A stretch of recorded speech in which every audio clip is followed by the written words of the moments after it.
Baik, kita lanjutkan ya. Ini rekaman kedua ya. Setelah tadi saya sudah 70 menit ya.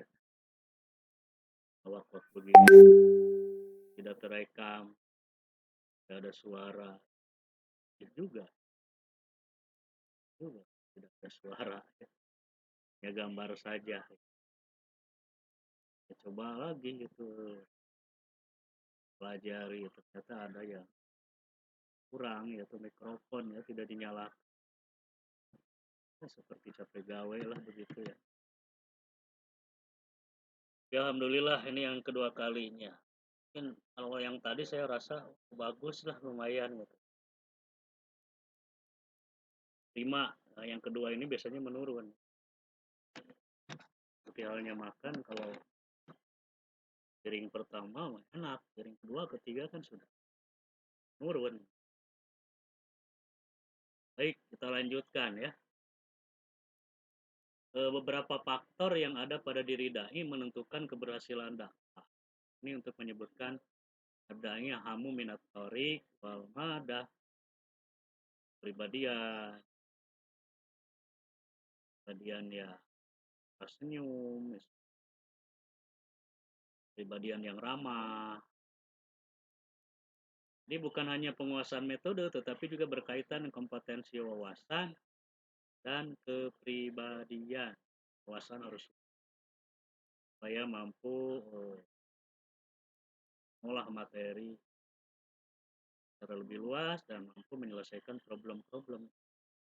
Kalau terbatas kebayang ya, itu problem itu hanya itu saja jawabannya, mentok, jadi kurang fleksibel. Kemudian kompetensi kepribadian, personal quality, masuk di dalamnya adalah mentalitas yang prima. Kalau mentalnya dan lagi mengalami gangguan kejiwaan ya mana kalau lagi sakit ya,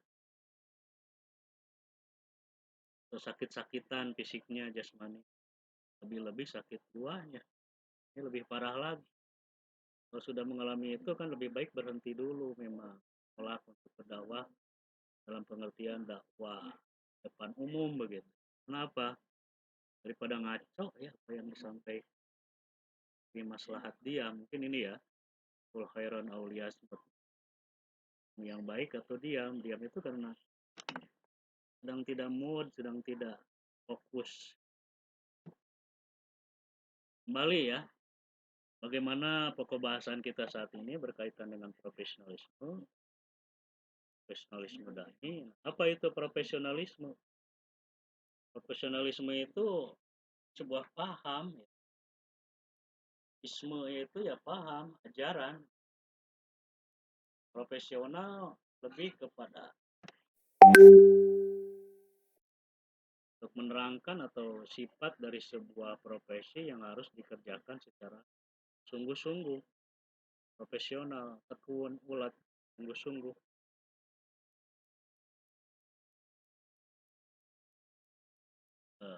Sedangkan kata dasarnya ya profesi asalnya. Jadi profesionalisme itu sebuah paham yang mengajarkan atau menghendaki agar suatu profesi dilakukan dengan penuh kesungguhan atau secara profesional. Kalau dilihat dari segi kata dasarnya profesi berarti berkait dengan pekerjaan atau sesuatu yang mendatangkan duit. Tapi profesi terlalu rendah untuk sekedar mencari duit. Ia lebih merupakan jenis pekerjaan yang menuntut keahlian tertentu. Jadi ada padanan lain dari profesi ini untuk menunjukkan jenis pekerjaan atau pencaharian. Nah, tetapi dakwah masa disebut pencaharian? Kan itu menjadi persoalan. Jadi profesi di sini lebih menunjukkan pada pekerjaan yang terhormat, pekerjaan yang mulia. Tentu bukan berarti yang lain tidak mulia, tetap mulia dalam tanda petik,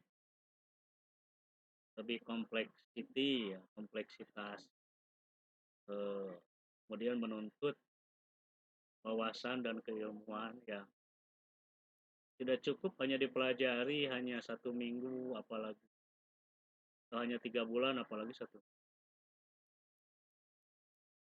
Jadi harus bisa membedakan. Jadi apa profesi Anda? Saya tukang beca. Nggak usah katakan profesi lah, pekerjaan atau mata pencaharian. Pekerjaan mata pencaharian memang ada hubungannya dengan mencari duit, eh, untuk napakah ya, berikan napakah keluarga, istri dan anak. Kalau pekerjaan ya bisa bisa jadi ya berkait dengan bakat, kaitan dengan kemampuan dia dalam mencari duit. Misalnya ada orang itu yang pekerjaannya itu mengandalkan peluit, ya mungkin dia yang parkir ya, parkir. Peluit terus ada yang orang mengatakan aduh orang yang modal tikoro, mungkin dia penyanyi, mungkin dia artis, dia artis. Nah, kalau dakwah identik dengan itu bagi para dai, kalau urusan apa namanya, urusan upah itu diserahkan kepada Allah seperti dakwahnya para nabi.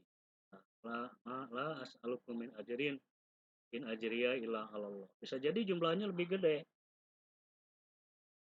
tergantung dari penghargaan dan penghormatan dari halayak, dari para mad'unya, para kalanya seorang dai tanpa mentarif tapi kepercayaan meningkat, kemudian beri dia tanah wakaf, mendirikan pesantren, banyak itu. Ini bukan dibayar dengan uang amplop yang ditarifkan, tetapi lebih kepada nilai kepercayaan dalam bentuk hibah, dalam bentuk wakaf, ternyata jauh lebih besar nilai. Jadi profesi itu dalam terapeutik dakwah ini merupakan garapan khusus, amalia khusus, memiliki filosofi yang dalam, cukup kompleks sehingga memerlukan pendidikan tertentu yang tidak cukup hanya 3 bulan, apalagi 1 minggu, apalagi 1 minggu. Kalau mengendarai jadi supir kan bisa bisa membawa mobil kendaraan. Tapi kalau untuk menjadi dai ini ya koreksian yang dialamatkan kepada dai dadakan itu, apalagi yang tidak pernah mengenyam ilmu,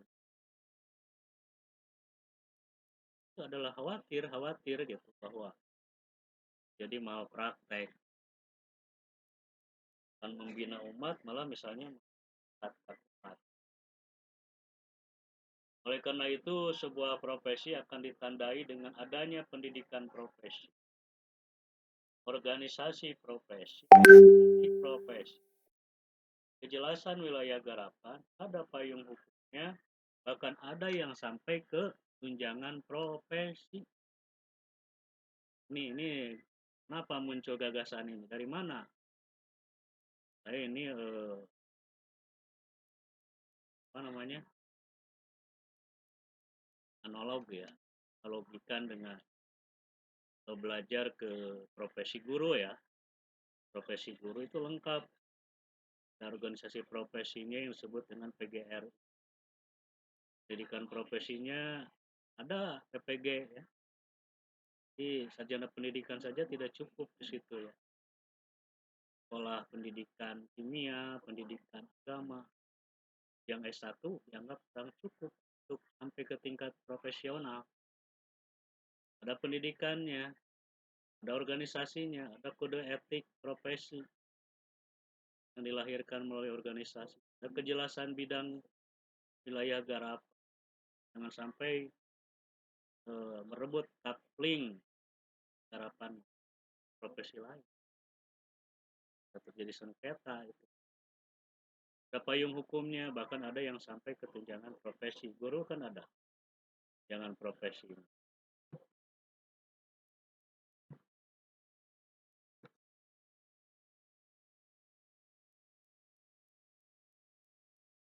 Lantas apakah dakwah itu juga profesi? Ini nyambung dari tadi ya, akan belum dijawab. Memang selalu ada pro kontra berkaitan dengan dakwah profesi.